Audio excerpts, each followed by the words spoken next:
Hi, I'm Kate Volman, and I'm here with Shawn Pfunder. He is the editor-in-chief of GoDaddy, and they are one of the sponsors of the SCORE conference. Shawn, thank you for being here. Oh, you bet. It's my pleasure. So you gave a presentation today, and you're speaking to a lot of small business owners at some roundtable discussions. Yep. What are those conversations like? What do you find are the biggest questions you get asked by these small businesses? A lot of them, knowing that I work at GoDaddy, they ask a lot of questions about naming their business. So domain names come up quite a bit. There's been a lot of questions about the new domain name endings that are coming. Do you know about these? The new endings? Call me out on them if I call know. you out on them. So what we've got coming up, there's 700 new domain name endings that are out there, and it's kind of freaking them out a little bit because you could get domain names are crazy. Like you can't come. I mean, it's hard coming up with a business name because I feel like every domain is taken. It's all taken. Well, that's part of the reason they came up with these new ones. So you go to get .com, and you think, oh, I got this great idea. I'm going to get pizza.com, and then you find out pizza.com. Well, one, it's taken, or it's $1 million, right, to buy. And so these new endings, there's a ton of them. You can get .co, .guru, .ninja, .wt. There's all sorts of great ones that are out there. And there's 700 of them. And so they're asking questions about that. Yeah, it's nutty. So that comes up quite a bit. And the big advice that we give them, if you can get the com, get the com. Yeah, because everyone's used to the com. Sure, right. Totally get. But if you can't, don't freak out.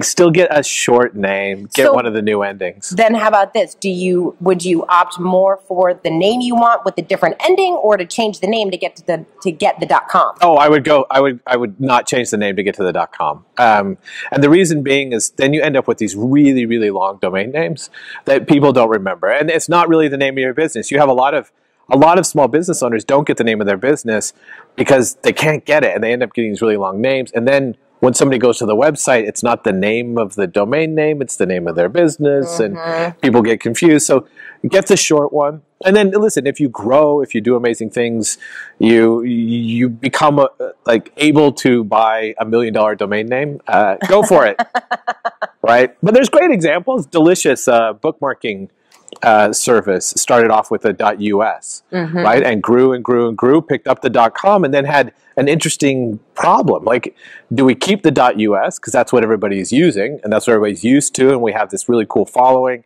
or do we switch to .com? Well, they couldn't even have that debate until they grew as a business and could afford buying the .com from somebody else. And so that's the big advice that we give on naming your business right now. And you guys provide a lot of different solutions, but one is you can actually create a website using GoDaddy. And what do you find are the biggest challenges? I mean, I know a lot of companies that they went to GoDaddy and they started creating their own website. So what conversations are you having about getting more traffic to your site, and what are you doing when you actually have it up and going? And The two biggest challenges. One of them is just getting content on your website. There's a lot of people that it's kind of eyes bigger than their stomach.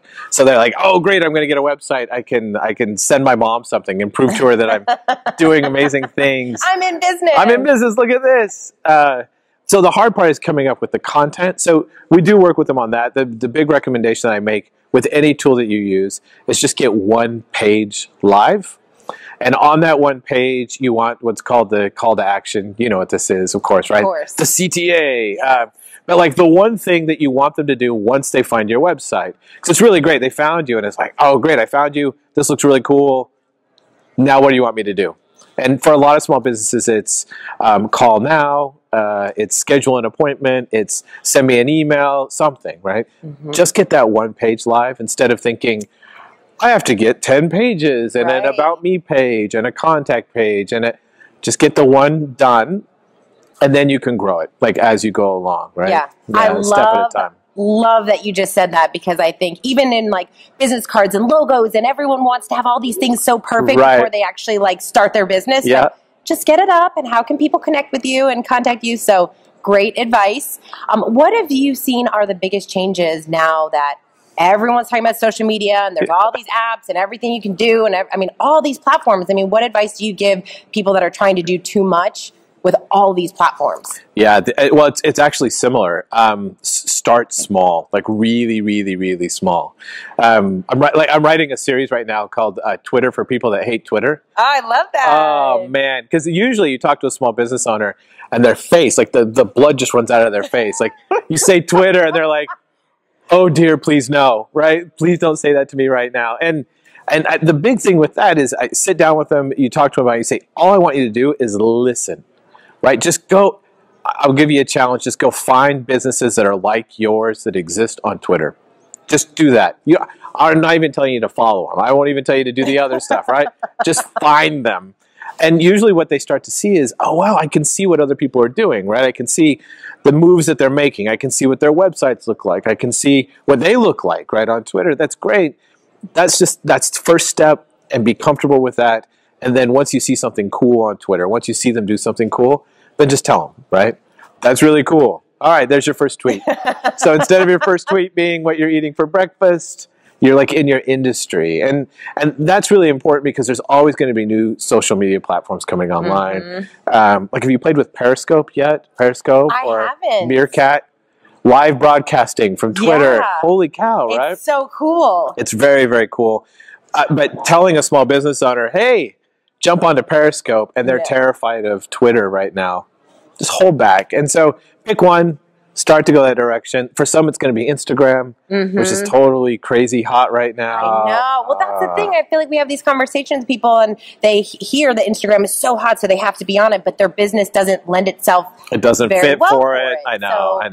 And I like the idea of picking that one platform, and even with making the most out of it. Like with Twitter. Twitter is great in the sense that the search capabilities of what people are having conversations about and chiming in, and but not being salesy. Like some people get so salesy. Oh, you can't do that. No, it doesn't work. Well, that's where I like this idea of content marketing, and I put quotes around it because some people they lose sight of that. They think that because it's marketing, it has to be salesy. A really great example, a great metaphor for this is the guy that changes the oil in my car. Now, I know how to change the oil in my car, right? But I went to this guy, and the guy shows me. He said, come over, I want to show you what I'm doing. I'm like, great. So I go over there, I see him actually change the oil in my car. And I'm like, that's totally amazing. He goes, do you think you would change the oil in your car? And I'm like, nope, absolutely not. That's what you're here for. But I'll keep going back to him because I know that he's an expert, because he just showed me how to change the oil in my car. Content marketing or social media is very, very similar. Like, educate or share really cool things with other people that are looking to get services from somebody like you.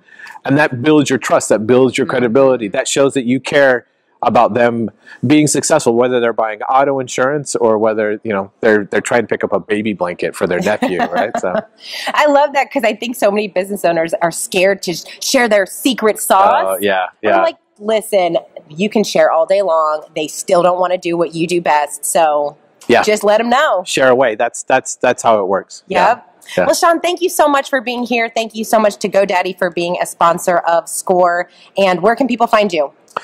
Where can they find me? So I'm at @Pfunder on Twitter. You can totally find me there. And then on garage.godaddy.com, where I am the editor-in-chief. Title. So lots of tips and tricks. We talk about social media. We talk about SEO. We talk about marketing.